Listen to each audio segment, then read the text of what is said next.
Well, we are here. Hello, Thailand.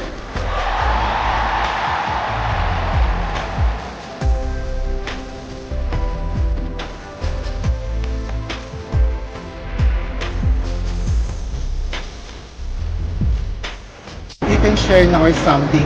What can you expect? This universe is coming in just 2 months from now. Ay, no, grabe. Ang bilis na. Correct, November na. And I just came from Thailand, so I was reminded of the feels. I'm very excited for Atisa. I'm sure she's very deep into her preparations now, so I'm very excited for her. Siyempre, batchmates kami. Correct, So, correct. to see how she's grown and developed over the years has been really wonderful to witness. And I'm very excited for her. Feeling ko talagang ate ako. Like, may participation ka ba?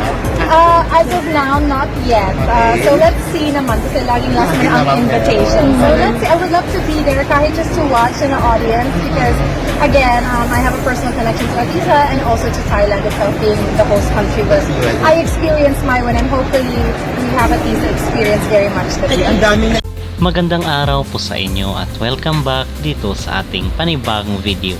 At mga kapolitika, inyo pong narinig at napanood itong si Miss Universe 2018 Catriona Gray na kung saan is nagbigay siya ng tip or payo dito sa magiging laban ni Atisa Manalo dahil all eyes na nga talaga ang mga Filipino supporters dito sa magiging laban, maging bakbakan ni Atisa kasama ang more than 100 na bansa dito sa Miss Universe 2025 na pinaka-inaabangan sa Thailand.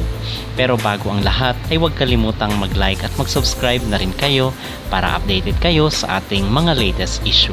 Kung nagbigay man po ng payo si Miss Universe 2018 Catriona Gray dito kay Maria Atisa Manalo para sa kanyang magiging laban sa Miss Universe 2025 sa Thailand, ay tayo naman mga kapolitika natutuwa dito sa kanyang support, and most probably yan is kakausapin niya si Atisa just like doon sa mga previous na mga representatives natin dito sa Miss Universe even in the past years na kinausap nga ni Catriona just like kay Chelsea Manalo.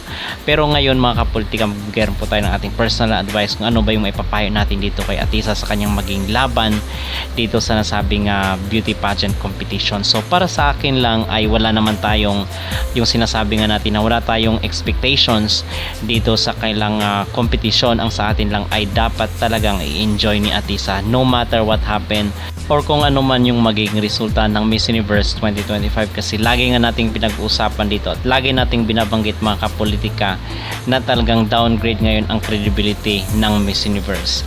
So kung sino man yung gusto nilang koronahan ay wala tayong magagawa dyan. So mag-observe na lang po tayo at manood na lang po tayo ng kanilang show at enjoy na lang po natin yung kanilang competition. At aside po doon sa dapat na enjoy ni Atisa ang pageant, ay dapat rin na ibigay niya yung pinaka the best niya.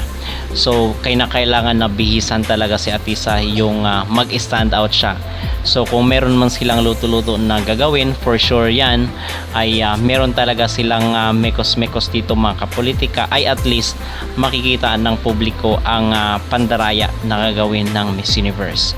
So nasa kanila na po yan kung ano ang placement na ibibigay nila sa ating candidate. Ang sa atin lang ay all out pa rin ang ating support mga kapolitika, kahit manalo or matalo man, at least ay hindi ganoon kasakit. Okay? So again, kailangan i-enjoy lang ni Atisa yung pageant, at the same time ibigay niya yung kanyang pinaka the best. Kung kayo ang tatanungin mga kapolitika, ano po ang inyong maging reaksyon or ano ang inyong maipapayo, maging tip dito sa maging laban ni Atisa Manalo, mag-comment down below at huwag kalimutang mag-like at mag-subscribe na rin kayo para updated kayo sa ating mga